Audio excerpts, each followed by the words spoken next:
tentang anak ya, terutama adalah anak perempuan ya. Ini cukup menantang untuk mendidik anak perempuan karena kita tahu anak itu merupakan titipan ya, merupakan amanah dari Allah. Sebelum saya masuk kepada kajian mengenai dahsyatnya karunia anak perempuan, ya bukan hanya anak perempuan saja yang istimewa, sebenarnya anak-anak laki-laki juga istimewa ya. Tapi secara khususon kita membahas anak perempuan karena seperti yang dibacakan oleh tadi panitia ya di surat apa namanya Al Imran ayat 36 ya, ini juga yang akan nanti kita bahas. Yang perlu saya ingatkan lagi adalah ya dalam memiliki anak kita tidak boleh lupa untuk senantiasa memenuhi hak-hak anak ya. Mungkin jangan sampai kita menuntut kewajiban saja dari mereka, tapi juga memenuhi hak-hak anak. Di antaranya adalah bahwa anak itu punya hak ya, punya hak untuk hidup eh, dalam sebuah pernikahan yang suci ya. Dan anak itu mempunyai hak untuk hidup yang sama ya. Alladzi 'allama bil qalam, bahwa sungguhnya kami telah menciptakan manusia dalam bentuk yang sebaik-baiknya. Jadi ibu-ibu rahimakumullah, yang paling utama adalah kita harus menerima anak kita apa adanya, sesuai dengan yang diberikan Allah Subhanahu wa taala. Dengan segala bentuknya, dengan segala karakternya, dengan segala hal yang bisa dia lakukan, kita terima dulu. Karena penerimaan kita terhadap anak ini adalah bagian dari keikhlasan kita menerima anak dari Allah. Termasuk mungkin kita kepingin anak laki-laki tapi diberikannya perempuan, atau sebaliknya kepingin anak perempuan tapi diberikannya laki-laki, maka kita terima dulu dengan ikhlas ya. Ikhlas itu karena Allah. Ikhlas itu adalah segala sesuatunya akan kita kembalikan hanya kepada Allah saja. Bahkan di Quran surat Al-Ikhlas saja tidak ada kata-kata ikhlas. Jadi ikhlas itu kita lakukan hanya karena Allah saja. Jadi tadi bahwa hak anak juga mempunyai kehidupan yang sama dengan kita ya, di Quran surat At-Tin yang saya bacakan tadi ayat 4 ya. Yang kedua adalah mengatur jarak kelahiran. Ya, wa hamluhu wa fisaluhu salasuna syahra. Ya, mengandungnya sampai menyapinya adalah 30 bulan di Quran surat Al-Ahqaf ayat 15. Ini merupakan salah satu hak anak. Kenapa penting sekali saya mendahulukan informasi materi tentang hak-hak anak. Jangan sampai nanti kita menuntut anak untuk menjalankan kewajiban, tapi kita lupa menjalankan hak-hak anak kita. Ya. Karena kita ingin punya anak yang soleh dan soleha. Siapa yang tidak ingin ya ibu-ibu ya? Tapi kita suka lupa, kepingin punya anak soleh, kepingin punya anak soleha, tapi kita lupa mensolehkan diri sendiri. Ya, perlu diingat di Quran surat At-Tahrim ayat 6, ya ayyuhalladzina amanu qu anfusakum wa ahlikum naro. Ya, di situ hal yang penting adalah perlindungan ya. Lindungilah dirimu dan keluargamu dari api neraka. Jadi yang penting adalah perlindungan kepada diri kita dulu ya. Setelah itu baru keluarga kita ya, baik itu suami atau anak-anak. Nah, yang ketiga adalah memberikan kondisi yang layak. Kenapa memberikan kondisi yang layak? Supaya kondisi layak ini anak-anak kita itu mudah sekali. Ini bukan hanya anak perempuan saja, tapi anak laki juga ya, laki dan perempuan, supaya anak itu mudah ya belajar agama sebagai bekal dia di akhirat. Ya ayyuhalladzina amanu qu anfusakum wa ahlikum naro tadi gitu ya, supaya kita jalankan.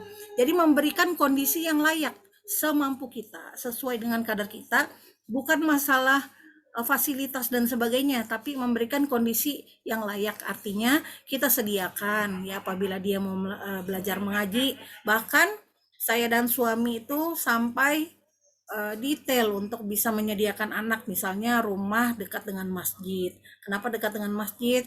Karena anak laki-laki kita harus senantiasa didekatkan ke masjid ya. Jadi mudah ya, lebih barokah juga rumah dekat masjid. Lalu dekat dengan sekolah atau tempat belajar yang islami ya, tempat belajar Quran. Jadi senantiasa dikelilingi oleh orang-orang yang baik. Ini juga fasilitas yang harus kita siapkan untuk anak kita. Ya sampai seperti itu. Kenapa? Karena penelitiannya anak itu bisa terpengaruh kurang lebih dahulu itu 60% terpengaruh lingkungan. Ya, sebaik apapun dididik, kalau lingkungannya buruk maka dia akan terpengaruh. Sekarang ini sudah 80%. Walaupun memang seberat-beratnya lingkungan, seburuk-buruknya lingkungan, tapi kalau rumahnya dia bisa terbentuk di dalam rumahnya, dia bisa diberikan kebaikan di dalam rumahnya, itu akan lebih baik lagi.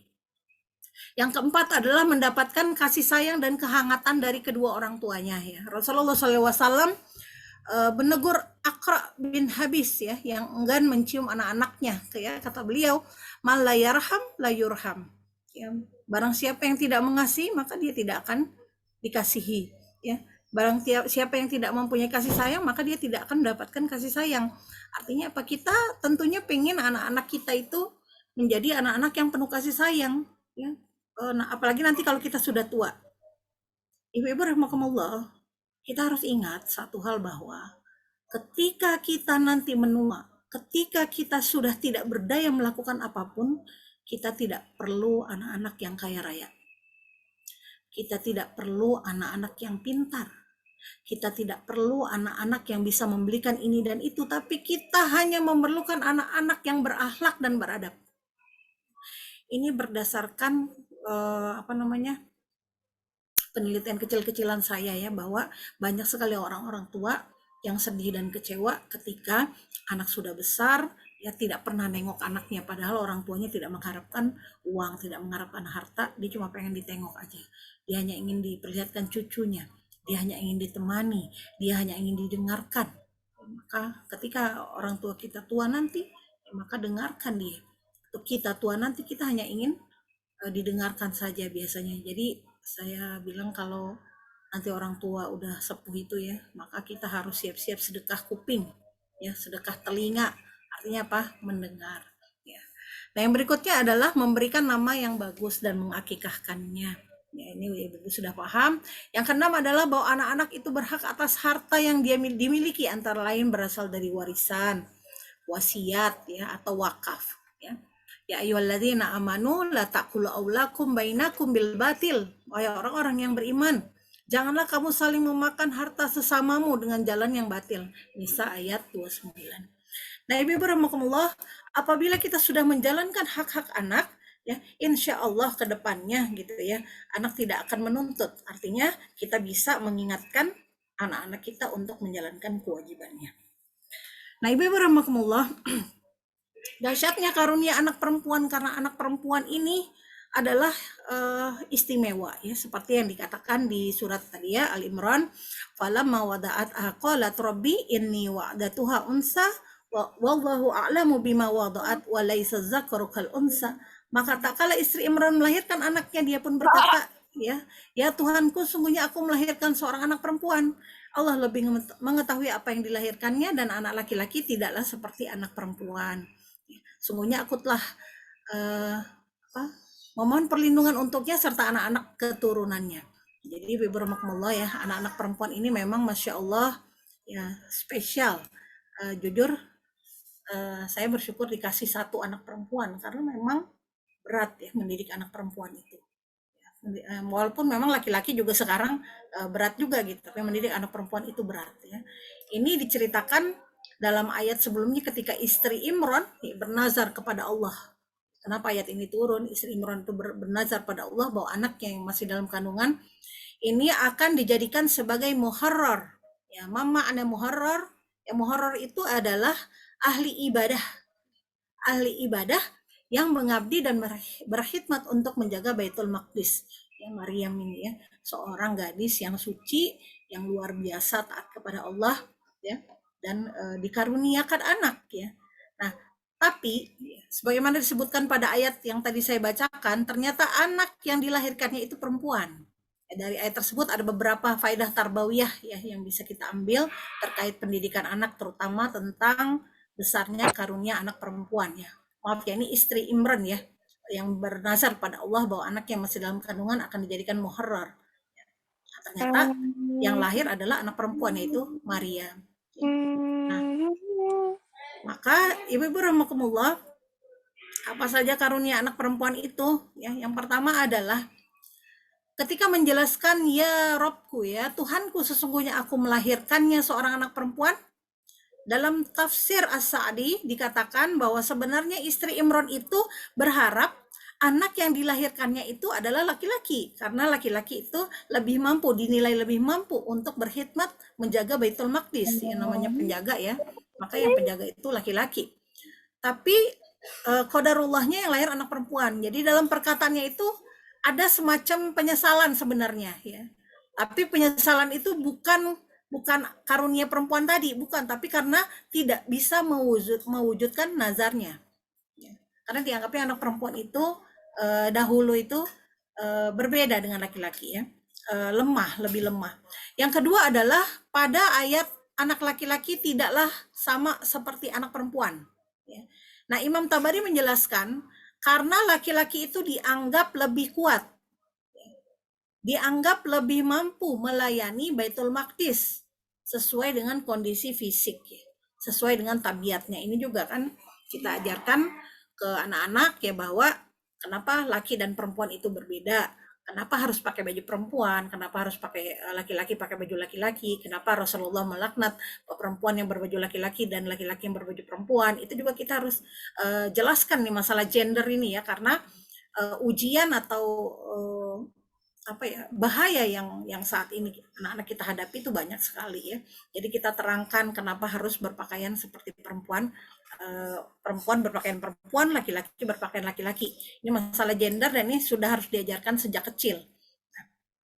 Jadi dianggap saat itu untuk melayani Baitul Maqdis adalah laki-laki karena perempuan dianggap tidak cocok untuk melakukannya. Ya. Kenapa? Karena tidak selalu bisa berada di dalam Baitul Maqdis ya. Kenapa? Karena ada haid. Kita ada haid, ada nifas ya. Itu yang kedua. Nah, yang ketiga adalah padahal ya anak perempuan yang Maryam ini tadi kelak akan lahir. Dari Maryam ini justru nanti kelak akan lahir ya keistimewaannya kenapa Allah memberikan anak perempuan ya saat itu ya Maryam ya. Karena dari rahimnya ini akan lahir seorang nabi, seorang rasul ya yang paling agung ya yang bernama Isa. Ya, Isa alaihissalam. Yang dimana kedudukan seorang nabi dan rasul itu ya istimewa jelas ya. Ya, daripada sekedar pelayan atau penjaga Baitul Maqdis. Maka ditegaskan ya Allah lebih mengetahui apa yang dilahirkannya itu. Jadi Allah tuh sudah punya rencana ya. Nah, di sini pelajaran untuk kita ya adalah kita harus senantiasa memupuk sikap tawakal, memupuk sikap qanaah ya, dan memupuk sikap husnuzon kepada Allah atas apa yang Allah kasih. Ya, ada seorang orang tua yang sudah diberikan anak laki, padahal dia pengen anak perempuan ya, kecewa ya, ya anak perempuan gitu. Padahal sudah diberikan Allah. Ya kenapa anak saya cacat? Ya kenapa anak saya begini, anak saya begitu? Nah ini yang kaitannya adalah yang saya katakan lagi mengenai keikhlasan menerima anak apa adanya. Ya. Kebetulan anak saya salah satunya yang nomor 4 itu autis ya, itu harus diterima. Ya, yang paling berat adalah anak saya ABK non verbal nggak bisa ngomong ya. Yang paling berat adalah ketika kita saya dan suami itu harus melewati fase denial ya. Fase denial itu fase nggak terima. Nah disinilah konsep keikhlasan kita menerima anak apa adanya, konsep kesabaran, konsep tawakal menerima takdir, konsep konaah ya, dan husnuzon sama Allah. Ini berlaku ya, karena eh, tidak mudah bagi orang tua yang memiliki anak-anak berkebutuhan khusus ya. Tidak mudah karena dia harus sabar. Kalau nggak sabar ya nggak bisa gitu ya. Kalau memang qadarullah Allah memberikan saya dan suami anak ABK maka harus diterima. Kenapa? Karena nanti kelak ya dialah yang akan menarik saya dan suami ke dalam surga karena dia tidak melakukan kesalahan apa-apa. Ya, mungkin di depan kita dia non verbal nggak bisa ngomong, tapi di hadapan Allah dia bisa bicara. Di hadapan Allah dia bisa mengadu, ya Allah gitu ya. Saya tidak pernah dididik secara agama, ya Allah saya tidak pernah bla bla bla, itu dia akan mengadu. Maka hampir setiap hari saya dan suami itu minta maaf ya sama Azizi namanya ya, menjaga dengan baik ya, memenuhi hak-hak dan kebutuhan dia. Yang keempat adalah terkait anak perempuan, memang dalam Islam ini ada sejarah kelam di zaman jahiliyah ya. Nah ini uh, sedih ya kalau dengar ceritanya ya sebelum Islam itu, bahwa orang-orang zaman jahiliyah ini selalu kecewa ketika mendapatkan anak perempuan. Kenapa kecewa? Anak perempuan itu dianggap makhluk yang tidak melakukan bisa melakukan apa-apa, dianggap hina, dianggap sial ya ketika mendapatkan anak perempuan. Ini di Quran surat An-Nahl ayat 58 dan 59 ya. Wa idza busyira ya. Wa idza busyira ahaduhum bil unsa wa zala wajhuhu musawwada wa huwa kazim. Ya. Dan apabila seorang dari mereka diberi kabar dengan kelahiran anak perempuan, hitamlah ya atau merah padamlah muka mereka ya, wajahnya jadi merah padam ya karena marah tadi ya, dan ia sangat marah, ia menyembunyikan darinya orang banyak ya, disebabkan buruknya berita yang disampaikan kepadanya. Apakah dia akan memeliharanya dengan menanggung kehinaan atau ia akan menguburkannya ke dalam tanah hidup-hidup. Jadi yatawarra minal qaumi min su'i ma busyira bihi ayumsikuhu ala khunin am yadussuhu fit turab a'la sa'ama yahkumun ya. Ketahuilah alangkah buruknya apa yang mereka tetapkan itu. Ini juga dialami oleh Umar bin Khattab ya. Umar bin Khattab sebelum masuk Islam, dia orang yang sangat kuat, dia orang yang sangat tegas, apa namanya, mentalnya tuh baja ya. Tapi Umar bin Khattab akan menangis terseduh-seduh, akan menangis sampai lemah ketika dia mengingat anaknya. Jadi sebelum masuk Islam, Umar sempat membunuh salah satu anak perempuannya, ya itu yang membuat dia selalu bergetar, nangis gitu ya, karena dia sendiri yang menguburkan anaknya, bahkan anaknya menunggu ya pada saat dia sedang menggali kuburnya gitu, dan itu yang diingat. Bahkan ketika tanahnya itu kotor mengenai jenggotnya, anaknya tuh bersihin. Itu yang membuat dia hancur ya, membuat dia begitu sedih dan membuat dia terseduh-seduh ya, sekuat apapun Umarnya. Karena memang anak ini, ibu rahmatullah, adalah ujian juga buat kita. Bahkan mimpi-mimpi buruk kita tentang anak aja itu bisa membuat kita nangis terseduh-seduh ya. Ya, dalam hadis lain dikatakan bahwa ujian yang termasuk ujian yang paling berat ya, itu adalah kehilangan anak. Ya, nggak heran, saya juga paham ketika ada orang tua yang anaknya wafat, itu susah untuk bisa melupakan ya. Kenapa berat ya? Dia perlu waktu kurang lebih ya berduka itu bisa sampai 1 tahunan ya. Bahkan teman saya pun ketika anaknya udah, kalau masih hidup itu seumuran anak saya yang seumuran anak saya umur 13 tahun. Tapi anaknya wafat ya ketika jalan-jalan, wafat, dan selalu diingat ya, masih sedih aja. Bahkan teman saya yang anaknya udah kuliah ya, terus wafat juga masih sering berduka ya. Kadang-kadang tanpa sadar kita bilangnya kenapa sih, udahlah terima gitu ya. Ini memang berat ya. Mohon dipahami, kehilangan anak itu adalah hal yang amat sangat berat. Maka kehilangan anak itu ketika kita ridho ya insya Allah pahalanya luar biasa. Nah ibu-ibu rahimakumullah, yang kelima adalah ya, bagi Allah anak perempuan itu mempunyai keistimewaan tersendiri ya. Di di Quran surat Asy-Syura ayat 49, lillahi mulkus samawati wal ard yahluku man yasha yahabbu liman yasha'u inna sawwa yahabbu liman yasha'u dzukur ya. Kepunyaan Allah lah kerajaan langit dan bumi. Ia menciptakan apa yang dia kendaki.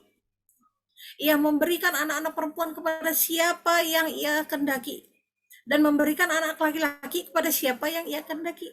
Ya. Qalu la daira inna illa rabbina lamunqalibun. Dan mereka berkata tidak ada kemudaratan bagi kami, sesungguhnya kami akan kembali kepada Rabb kami. Nah, ini juga ya, anak perempuan itu punya keistimewaan. Tapi memang berat ya. Kalau kata uak saya kebetulan seorang kiai di Bangil ya. Dia berdoa nih, ya Allah berikanlah saya hanya satu anak perempuan. Ya. Benar dikabulkan sama Allah, anaknya satu perempuan. Jadi kan saya bilang gini, anak saya laki-laki 5, ya perempuan satu yang paling besar.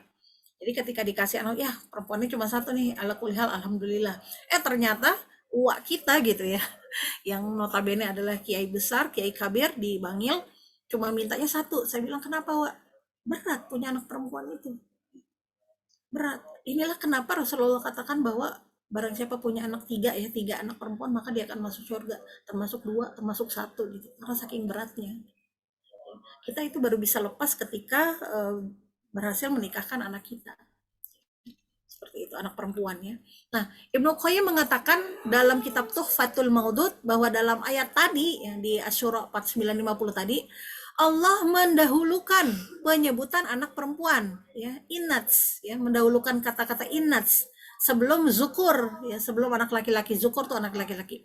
Ini adalah sebagai sebuah kemuliaan, sebagai tasyrif, ya, kepada anak perempuan, dan membantah anggapan bahwa orang-orang yang meremehkan, yaitu tadi karena sejarahnya di zaman jahiliyah itu anak-anak perempuan itu dianggap tidak ada manfaatnya, dianggap tidak bisa melakukan hal seperti laki-laki.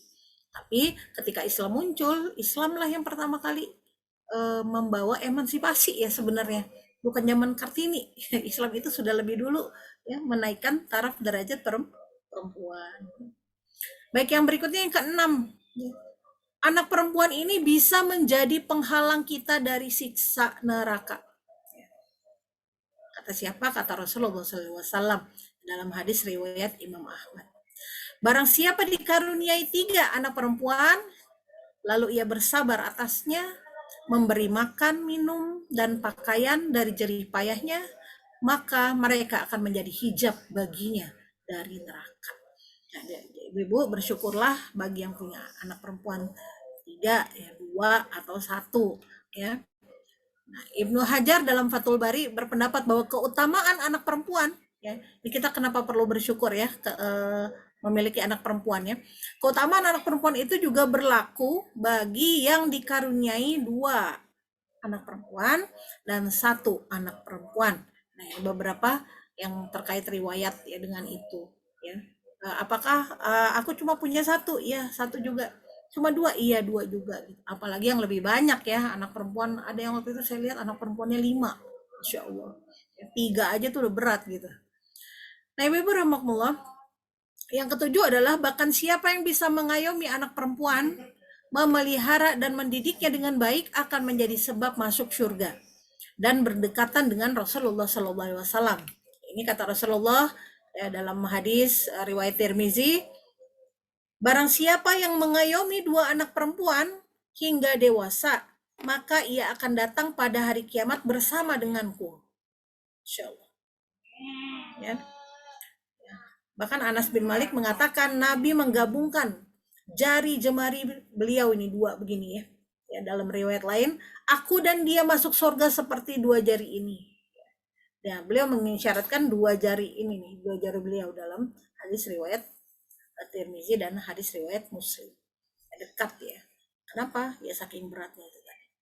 Kedelapan adalah sisi karunia lain dari perempuan, khususnya bagi para ayah ini dia.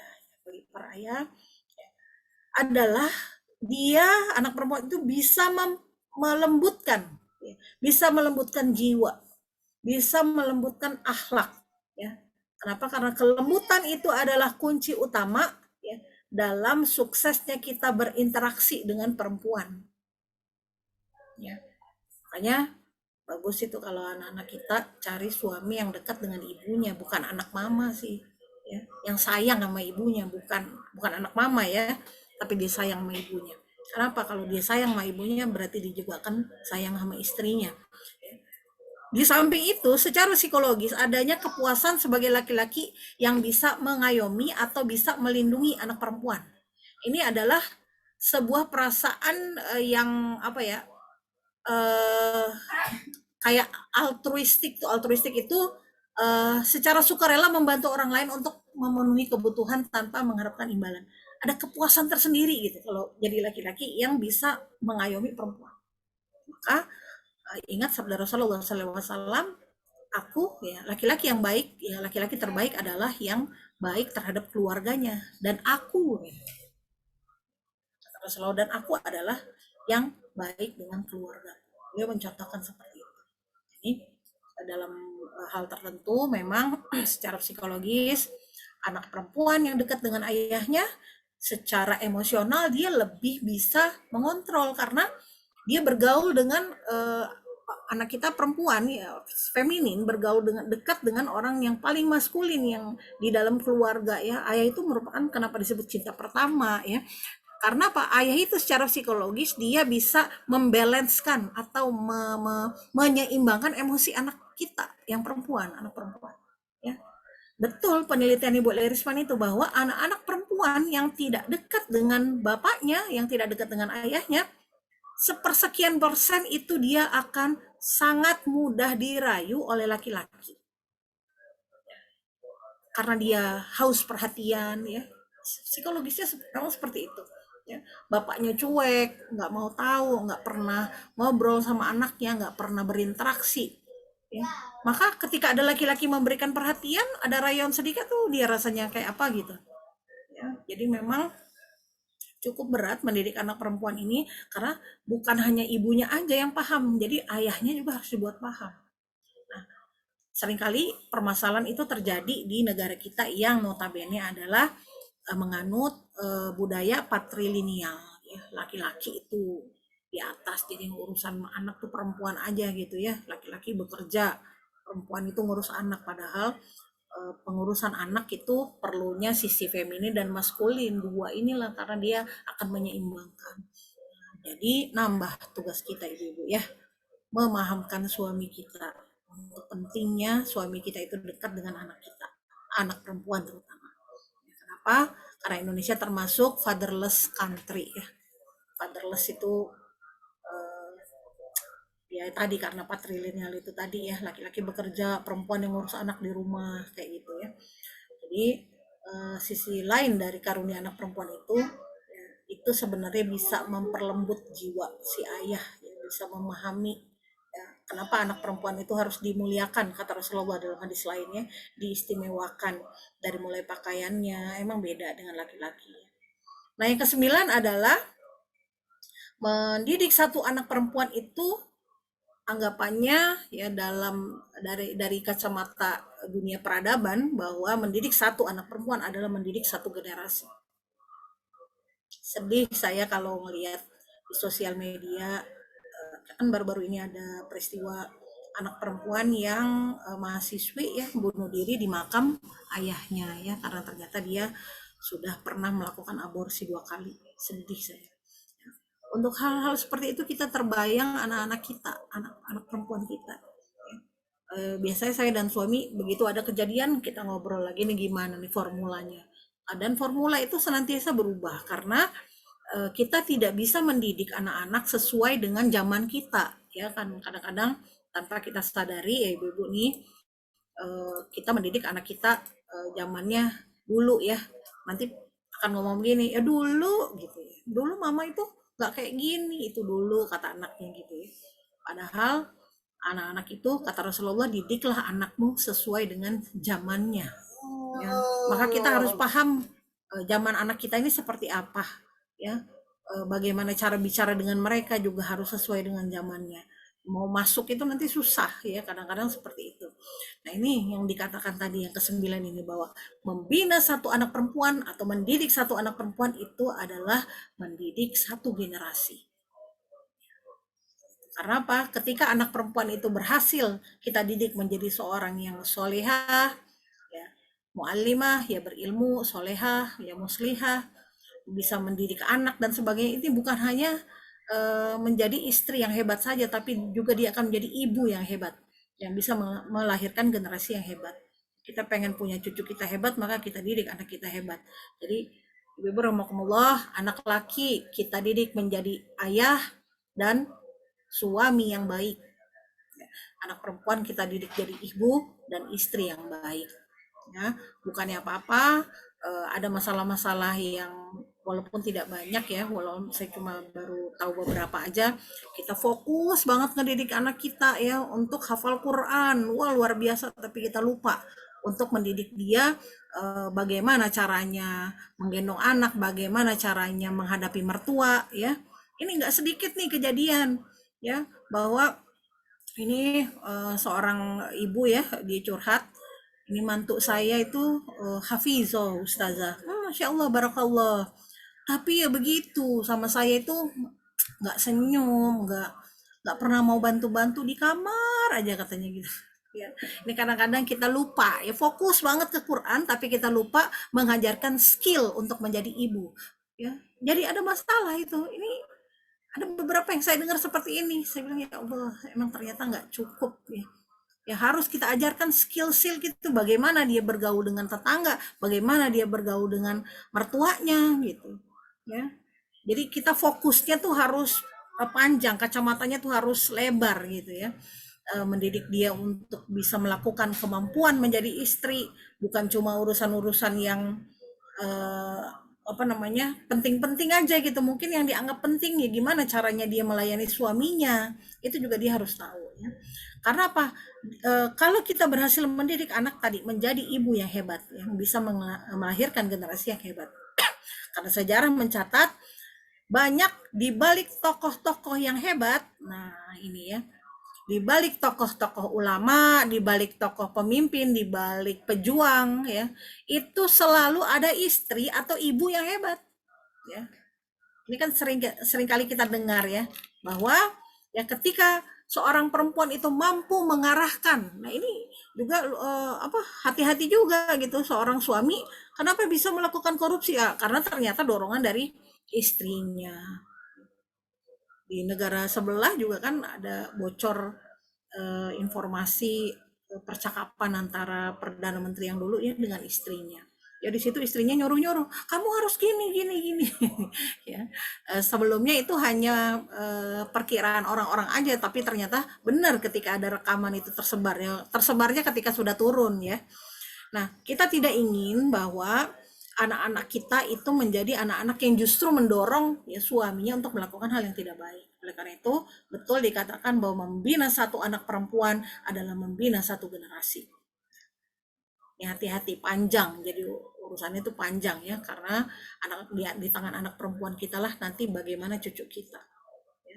Ibu memang tidak mudah mendidik anak, memang harus berlelah-lelah, capek ya, makanya harus sabar, ikhlas, menjadi ibu yang ikhlas seperti apa, yang menerima semua kondisi ya, menerima semua kondisi tanpa sebuah tuntutan, dan kita terima dulu, karena setelah diterima itu nanti kita jalani, insya Allah selalu akan ada pertolongan untuk Allah bagi orang-orang yang ikhlas dan sabar.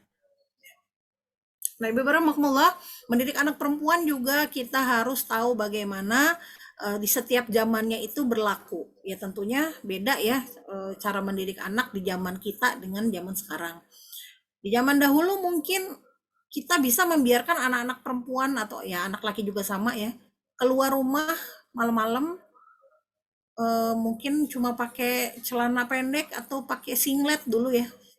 Anak-anak kecil suka pakai singlet aja main, pakai celana dalam aja main. Kenapa? Panas katanya. Tapi sekarang nggak bisa begitu. Maka sering-seringlah untuk mendoakan anak-anak kita, baik itu anak laki, anak perempuan. Kenapa? Karena doa-doa itulah yang akan memeluk anak kita pada saat kita lengah. Doa dan minta pertolongan Allah akan memeluk anak-anak kita pada saat kita lengah, kita tidak tahu, kita lalai, kita tidak melihat mereka atau mereka sedang jauh dari kita. Senantiasa doakan anak kita, peluk mereka dengan doa. Saya sering kali mendoakan anak-anak itu pada saat mau tidur atau sudah tidur. Mau tidur tuh kurang lebih ini sama sama seperti hipnoterapi, tidur setelah 10 menit setelah tidur, 10 atau 5 menit setelah tidur itu kita bisikan kalimat-kalimat yang kira-kira pengen kita sampaikan ke anak kita. Misalnya anak kita ngelawan, keras kepala, maka bisikan ya, adik itu lembut, adik itu baik sama bunda gitu ya, adik itu terus apa yang ingin kita, ya adik itu soleh gitu. Jadi dimasukkan kalimat-kalimat positif ke telinganya pada saat rep-repan gitu ya, mau tidur gitu, antara mau tidur ya.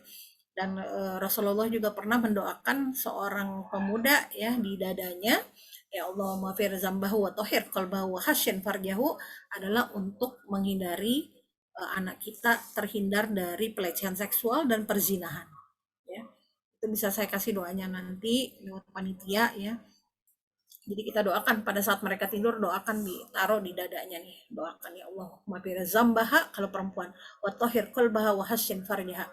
Nah, Ibu-ibu rahimakumullah, mungkin itu yang bisa saya sampaikan mengenai dahsyatnya mendidik anak perempuan, dan saya lihat sudah banyak pertanyaan ya. Mungkin kita lebih banyak diskusi.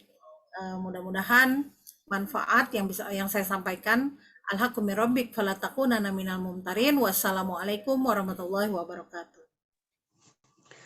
Waalaikumsalam warahmatullahi wabarakatuh.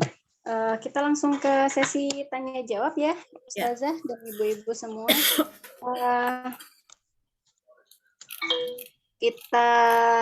Saya bacakan dulu yang ada di kolom chat. Sebentar. Ini. Bismillah, izin bertanya, bagaimana cara menjelaskan sex education untuk anak perempuan ataupun laki-laki yang beranjak remaja, Sutron. Satu-satu dulu kali ya, Ustazah? Iya, boleh. Ya, silakan. Baik, Ibu-ibu, untuk mengajarkan sex education kepada anak laki-laki atau perempuan, ya, ini ada tugas masing-masing. Ya, kalau saya ini bagi dua ya. Untuk anak perempuan, saya yang memberikan, ibunya ya. Untuk anak laki-laki, bapaknya yang memberikan. Ya, untuk anak laki-laki harus dipahami mengenai mimpi basah. Ya, terangkan kenapa harus mimpi basah. Nah, kebetulan karena suami saya orang biologi, jadi dia jelaskan secara bahasa biologi gitu ya, supaya anak tahu. Jangan sampai anak-anak kita tahu urusan begitu dari Mbah Google. Ya. Misalnya kalau anak-anak perempuan kita ajarkan dulu bagaimana cara haid ya, membersihkan haid, mandi habis haid, itu kita harus tahu ya. Jadi kita terangkan pentingnya mereka untuk bisa menjaga tubuhnya. Ini baik anak laki anak perempuan ya. Tegaskan ke mereka ada beberapa bagian tubuh yang tidak boleh, forbidden, yang tidak boleh dipegang oleh orang lain kecuali ibunya. Ini untuk anak-anak yang kecil, mulai bisa diajarkan dari kecil. Yang mana yang tidak boleh dipegang? Ini mulut, ya, dada, kelamin, dan belakang. Ya. Jadi ini dari kecil nih boleh dikasih tahu. Nggak boleh pegang ini, nggak boleh ada yang pegang ini adik, nggak boleh ada yang ini ya ke dada, lalu ke alat kelamin dan ke belakang ya. Bahkan saya sampai mengajarkan mereka untuk refleks kalau ada yang pegang. Ya, kalau tiba-tiba ada yang peluk, langsung gini gitu ya. Sampai dilatih seperti itu karena serem banget ya kita melihat kejadian-kejadian sekarang ini. Adik, nggak boleh ada yang pegang ini ya. Dia main dari luar, kita lihat gestur tubuh tuh yang pertama tadi adalah kenali mereka mana bagian tubuh yang tidak boleh dipegang, bahkan ayahnya juga nggak boleh. Kenapa ayahnya nggak boleh? Ya, kenapa hanya boleh ibu atau dokter boleh? Boleh atas izin ibu gitu. Ya, karena kita khawatir. Dan memang betul bahwa laki-laki itu lebih mudah terangsang karena alat kelaminnya kan di luar, mudah disentuh gitu ya. Ini harus kita pahami. Ya nggak boleh ada yang pegang ini, adik nggak boleh. Ya, adik bilang ya sama mama. Ya, ajarkan mereka untuk bilang karena yang dikhawatirkan anak-anak itu menyimpan rahasia. Ya, ibu-ibu rahimakumullah, anak-anak itu adalah penyimpan rahasia paling ulung di dunia. Paling jago dia. Ya, nyimpan rahasia. Dia ancam sedikit aja dia udah nggak berani. Jadi ketika bertanya pun kita harus tenang. Itu yang pertama, ajarkan mana bagian-bagian tubuh yang tidak boleh dipegang oleh siapapun kecuali ibunya. Yang kedua adalah ajarkan mereka untuk tadi ya, latihan refleks ketika ada orang lain yang memegang.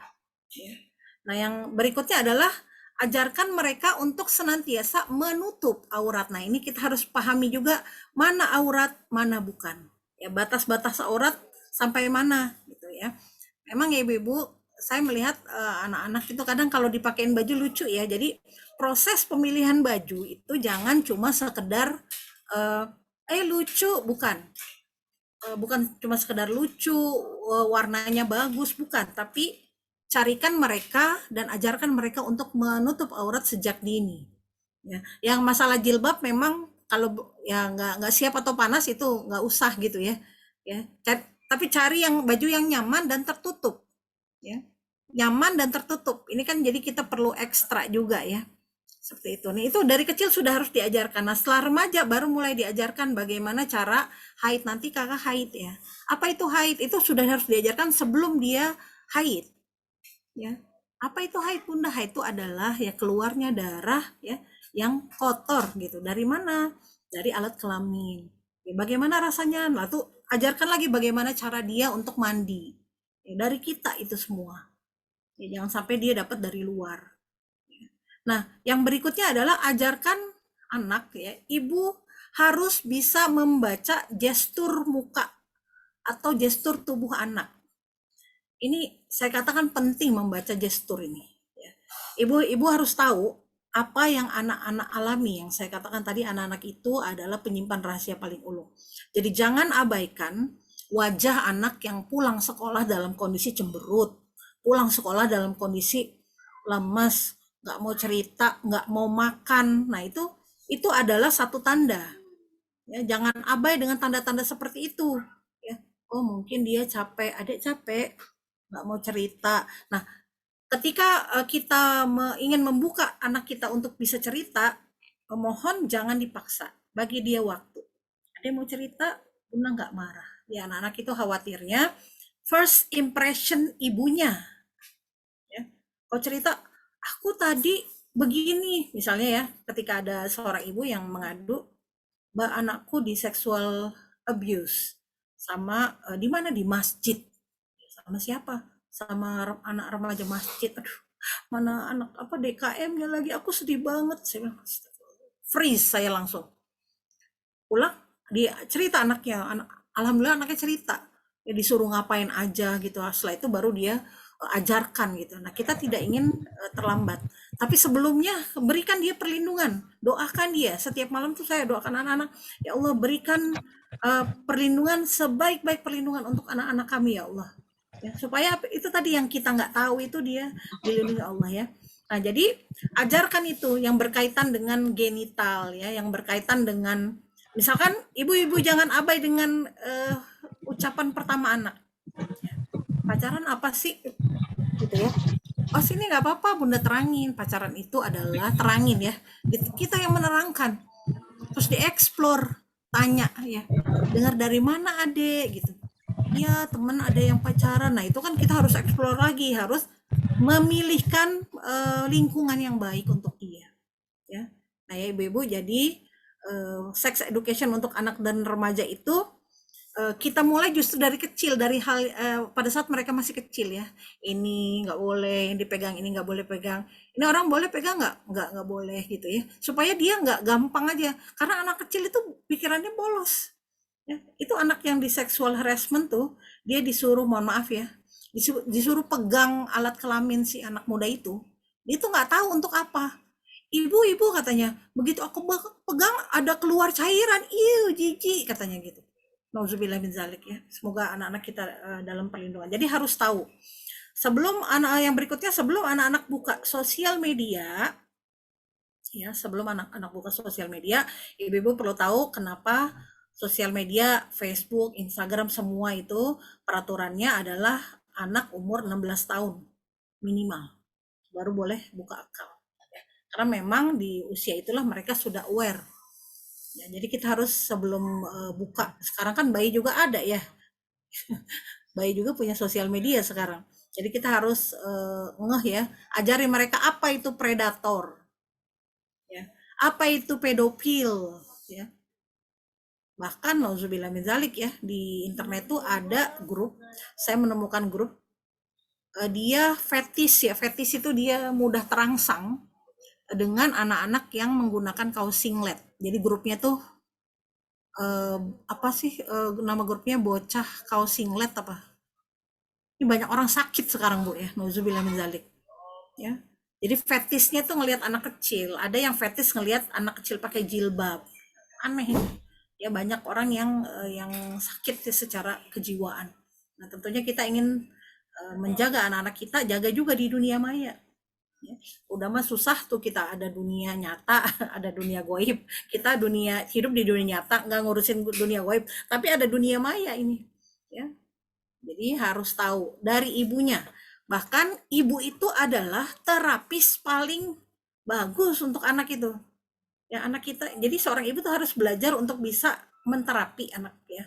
Misalnya kemarin kayak pas pandemik tuh anak saya sempat kena cabin syndrome. Cabin syndrome tuh mager jadinya, nggak mau ngapa-ngapain, nggak ada semangat belajar karena dia nggak bisa belajar online ya.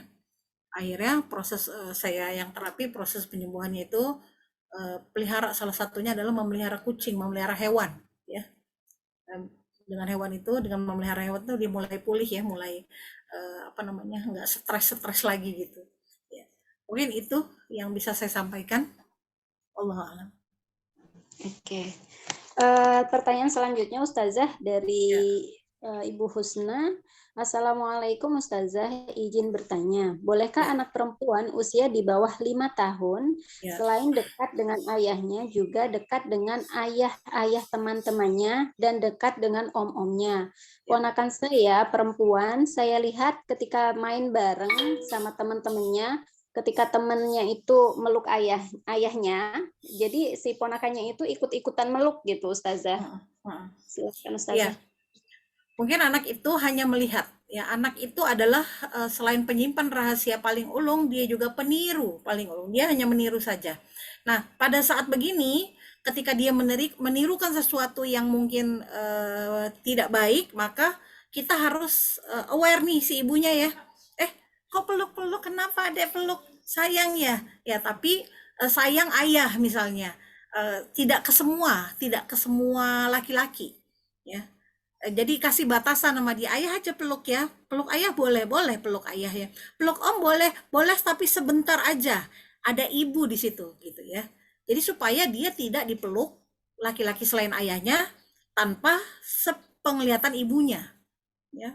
Jadi kita pahami dia supaya dia nggak mudah untuk meluk siapa aja gitu ya. Boleh peluk boleh, sebentar aja udah gitu ya. Kenapa? Karena nanti dia menganggap meluk orang itu boleh. Nah, nanti kasih batasannya, maka pelajaran apa edukasi seksual ini juga bukan cuma stop di kecil aja, terus sesuai dengan umurnya. Ya, apakah dia sudah mulai, hey itu mulai lagi, terus ada bab berikutnya, tapi tidak disampaikan di bab ketika kecil semua, jadi bertahap. Ya, menyampaikan seks edukasi itu bertahap sesuai dengan pemahamannya. Kalau dia belum paham, nggak usah berat-berat, kayak misalnya sholat ya.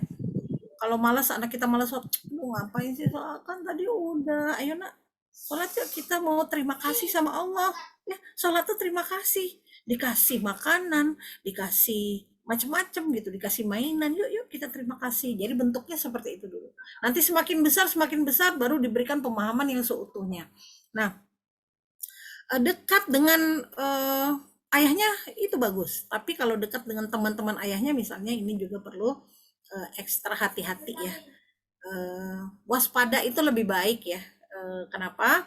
Supaya anak-anak tidak menyamakan bahwa semua laki-laki bisa dipeluk gitu ya. Supaya dia tidak berpikir seperti itu. Ya. Dan emang dia ikut-ikut. Nah, ketika dia ikut-ikut itu kita kasih pemahaman, kok peluk-peluk kenapa? Ya boleh ya sekali aja gitu. Kalau misalkan ada hal yang terlarang, oh tidak boleh ya. Udah ya tidak boleh gitu. Anak ngerti insya Allah kalau udah dikasih warning gitu ya. Wallahu alam. Selanjutnya, Oke, selanjutnya, sebentar. Ini, Assalamualaikum, izin bertanya. Anak saya perempuan usia 4 tahun, ya. sering melakukan kekerasan fisik terhadap adik laki-lakinya yang berusia 2 tahun. Apa yang harus dilakukan orang tuanya ketika mereka sering bertengkar, merebutkan mainan atau merebutkan sesuatu? Iya, Padahal mereka itu dua-duanya udah dikasih benda yang sama gitu, Ustazah. iya. Ya, sibling quarrel ya. Per apa namanya? eh, Berantemnya saudara ya. Ini sebenarnya masih taraf normal kalau rebutan sesuatu itu. Nah, penyebabnya yang sering melakukan kekerasan fisik, penyebabnya adalah jealous, cemburu. Ya. Jadi ibu-ibu kalau punya anak, punya bayi ya, anaknya masih kecil misalnya setahun, 2 tahun ya. Mana yang lebih dulu ketika mereka sama-sama menangis? Yang bayi nangis, yang gede nangis. Mana lebih dulu yang mau kita ambil? Biasanya kita ngambil bayi dulu ya. Ya. Tolong ambil dulu kakaknya. Kenapa? Karena kakaknya itu sudah paham dia. Kalau bayi kan belum paham. Jadi ketika menangis ya, kalau ibu-ibu nggak usah takut dengan tangisan bayi ya, karena bayi menangis itu dia menguatkan jantung ya. Kita harus ngasih jeda gitu, nggak apa-apa nangis saja dulu. Gitu. Jadi ambil dulu kakaknya ya, baru izin sama dia. Ibu boleh ambil adik, gendong adik yang nangis ya, kasihan ya. Tapi dia disayang dulu, dia diperhatikan dulu, supaya tidak ada rasa cemburu. Ya biasanya anak-anak apa yang umurnya nggak jauh tuh suka cemburu sama adiknya. Akhirnya apa nanti dia menyerang adiknya. Ya. Itu nggak usah anak bu, kucing aja begitu bu. Ya. Ada kucing baru nih, baru datang. Itu jangan digendong-gendong di depan kucing yang lama ya, kucing lama kita. Nanti kucingnya diserang terus. Jadi berawal dari cemburu biasanya. Maka ibu ambil dulu yang dewasa, yang besar, ya, ajak mengerti. Yuk kita gendong adik. Abang kasihan ngelihat adik nangis. Yuk kita gendong ya, boleh gitu. Jadi libatkan dia, ya, secara perasaan juga libatkan, ya, supaya dia sayang. Iya sayang adik. Tangan ibu tetap pegang anak. Ya pegang, dituntun nih. Boleh gendong adik? Nggak boleh. Oke, ibu gendong dulu ya. Habis ini boleh gendong adik. Nggak boleh. Oke, ibu gendong dulu. Tuh kasihan adiknya. Nah, bentuk empati dia. Ya. Nah, ketika bertengkar, rebutan mainan, ibu nggak melulu selalu langsung apa namanya memisahkan. Tunggu dulu, karena biasanya anak-anak punya cara sendiri. Biasanya anak-anak tuh punya cara sendiri untuk berbagi. Ya, biarkan mereka dulu, bukan kecuali kalau berantemnya udah sampai pukul-pukulan ya, baru pisahkan. Ya pisahkan. Tapi tidak biasanya gini nih, jangan ada kata-kata gini. Ya udah Kak, sabar. Sabar ngalah sama adiknya gitu ya. Nanti kakaknya kesel gitu. Oke, sebentar, sebentar. Ya, dipisahkan dulu ya. Tapi kalau misalnya masih rebutannya masih tidak menyakiti, biarkan dulu sampai mereka menemukan solusi. Ya, seringkali ibu-ibu ini nggak sabar supaya ngasih solusi. Udah, yang penting selesai, nggak berantem gitu. Nggak. Ya. Ini juga salah satu cara berarti anak-anak untuk menyelesaikan masalah. Problem solving. Ya. Seringkali anak-anak kita bahkan sampai dewasa tuh nggak tahu bagaimana cara menyelesaikan masalah karena seringkali udah dihandle sama ibunya. Contoh buka permen misalnya, buka permen kan tuh susah. Ada yang bisa, enggak, susah, susah, bukain. Oh ya coba dulu ya buka, nak, ayo semangat, buka, buka gitu ya. Sampai dia bisa buka. Kadang-kadang kita ayo udahlah bukain dah, ribet banget gitu. Kita pengen cepet, apalagi kalau pagi-pagi ya. Kira-kira seperti itu. Jadi kalau mereka rebutan, biarkan dulu, liatin dulu ya, dalam tanda kutip ya Bu, yang tidak saling membahayakan satu sama lain, apakah mereka bisa menyelesaikan masalah. Setelah itu baru ya udah diambil, lihat adik apa namanya, asa empati mereka, lihat adik nangis ya, kamu pukul ya tadi, ayo minta maaf, ajarkan minta maaf, ajarkan mengakui kesalahan ya, ajarkan tanggung jawab. Ini juga harus diajarkan sejak kecil, karena kalau tidak diajarkan hingga dewasa, mereka akan menjadi orang dewasa yang tidak punya empati, tidak punya tanggung jawab, maunya ngerebut aja ya, eh, membiarkan orang kecewa dan sebagainya. Ini adalah pola asuh ya ibu-ibu ya. Wallahu a'lam bishawab. Oke, ini ada lagi Ustazah. Ya, Kalau punya anak laki-laki, kan ketika mereka sudah menikah, ya. mereka itu masih punya kewajiban kepada orang tuanya ya. Sedangkan kalau anak perempuan itu tidak. Nah, bagaimana nih kalau misalnya anaknya perempuan semua gitu, Ustazah? Terus nanti Ya, siapa dong yang menanggung orang tuanya? ya, Silakan Ustazah. ya. Untuk anak perempuan semua ya. Ini mungkin belajar dari saya dan keluarga ya. Memang orang tua itu akan memilih dengan siapa dia merasa nyaman. Ya, biasanya nyaman dengan anak perempuan. Ada juga yang nyaman dengan anak laki-laki. Ini pelajaran juga buat kita ya. Ketika kita punya anak, kita berdoa supaya anak perempuan kita dapat suami yang baik, yang sabar, ya, yang mau mengasuh atau menemani kita ketika tua. Ya, ini bisa anak laki bisa anak perempuan, tergantung mana yang lebih nyaman dan siapa yang paling ikhlas menjaga ibunya gitu ya. Nah, karena anak laki-laki itu milik kita ya, walaupun dia jauh dia harus ada ya. Bahkan suami saya itu kami itu pindah ke tanah air ya setelah lama di luar negeri itu karena juga ibunya pengen dekat ya. Maka kita penuhi sebelum tidak ada ya. Dan eh, diterima kerja suami saya dengan gaji lebih besar, ketika izin sama ibunya nggak boleh. Kenapa? Karena jauh. Ya udah, kita ikuti. Saya bilang ya udah ikuti gitu. Oleh karena itu seorang laki-laki itu jangan disuruh memilih istri atau ibunya karena dia adalah masih milik ibunya. Tapi kalau anak perempuan maka dia akan mengikuti suaminya. Tapi kalau suaminya ridho, ya, alhamdulillah ada teman saya juga, dia ngasuh ibunya, akhirnya dia menjaga ibunya ya. Aku berkorban nih, harusnya udah punya rumah malah ditinggalin, ya alhamdulillah suami ridho, iya suaminya ridho, senang juga. Nah itu nggak ada masalah. Jadi itu adalah bagaimana perjanjian antara anak dan ibunya ya, seperti apa. Nah kalau anaknya perempuan semua ya dibawa pergi, nah itu kembali lagi. Nah maka ini penting sekali kita, anak itu adalah aset untuk mendidik mereka kelak. Ketika mereka sudah paham maka mereka akan tahu bagaimana cara berterima kasih pada orang tuanya. Ya. Itu yang saya katakan tadi, kita lah tidak perlu anak yang kaya, tidak perlu anak yang pintar, tapi kita perlu anak yang berbakti pada orang tua, kita perlu anak yang beradab, ya, berakhlak dengan orang tua, yang menjaga perasaan dan sebagainya. Wallahu a'lam. Oke.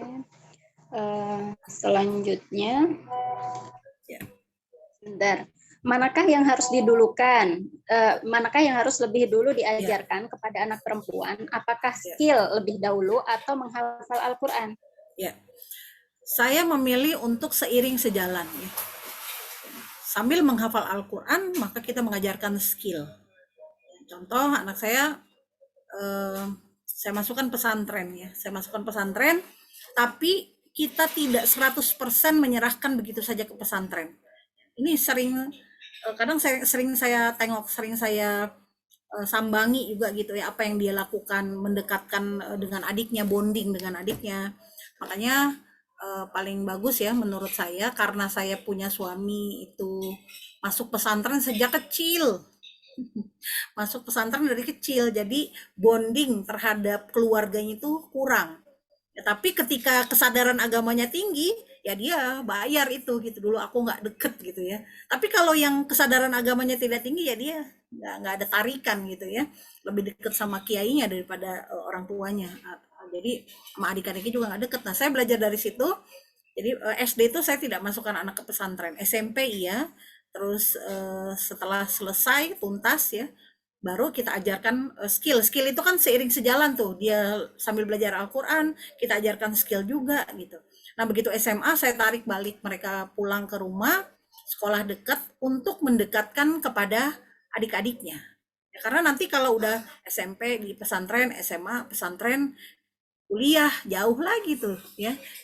SMP jauh, SMA jauh, kuliah jauh lagi ya, nggak tergapai lagi ya untuk bisa bonding sama keluarganya karena adik-adiknya kan banyak. Jadi anak-anak saya itu dari 6, yang 3 orang yang besar menghadonahi 3 yang kecil ya. Termasuk anak yang autis itu, jadi mereka yang ngurus dari pagi sampai tidur itu, eh, mandinya, makannya gitu ya.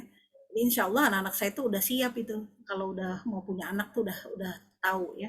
Bahkan yang laki-laki itu ada pekerjaan rutin, mencuci baju, terus membersihkan rumah, macam-macam banyak pekerjaan. Jadi dari awal saya menikah sampai sekarang ini alhamdulillah tidak ada pembantu rumah tangga karena semuanya bekerja, semuanya memiliki tugas ya. Setiap akhir tahun kita rapat kerja ya, raker keluarga. Anak-anak saya nanti bikin evaluasi apa yang sudah dilakukan dan tahun depannya mau ngapain. Nah, yang 2 ini kan mau pergi ke Malang ya, kuliah dua-duanya di Unibrau. Ya, jadi kata yang ketiganya, oh nanti aku semua dong, ya enggak gitu kan, karena yang adiknya udah mulai besar, udah mulai bisa menghadonai adiknya lagi. Kira-kira seperti itu. Jadi di rumah itu ada tanggung jawab ya. Bukan saya nggak mau punya pembantu ya karena keterbatasan juga, tapi lama-lama kan terbiasa ya. masak dan sebagainya. Tapi jangan lupa Al-Quran juga tetap. Jadi mana yang lebih dulu seiring sejalan untuk menyiapkan mereka. Kira-kira seperti itu. Oke, ini ada lagi Ustazah, anak Ya. saya perempuan berumur 5 tahun. Apakah boleh dimandikan ayahnya? Dan bagaimana cara menjelaskan anak untuk tidak mandi sama kakak laki-lakinya yang berusia 7 tahun? Ya, kalau dia masih kecil masih boleh dimandikan ayahnya, tapi ketika dia sudah paham, sudah mengerti ya, sebaiknya tidak. Ya, sebaiknya tidak. Sebaiknya ibunya yang memandikan. 5 tahun nih anak saya udah mandi sendiri, ya. Jadi tidak bergantung lagi. Walaupun nggak bersih-bersih banget ya, tapi kemandiriannya ini yang kita inginkan. Jadi 5 tahun ini udah bisa mandi sendiri anak saya, udah toilet training ya. Nah, bagaimana cara menjelaskan anak untuk tidak mandi sama kakaknya yang laki-laki umur 7 tahun? Adik mandi sendiri ya. Nanti jelasinnya begini. Kenapa tidak boleh? Ya karena adik perempuan ya, harus tertutup. Karena kakak laki-laki gitu, karena mereka beda jenis kelamin. Jadi harus diajarkan sejak dini. Bahkan dalam Islam kan diatur ya, tidur kamar tidurnya juga. Nah, kayak di rumah saya kan kamarnya sedikit, anaknya banyak, jadi ada pembagian itu tidurnya.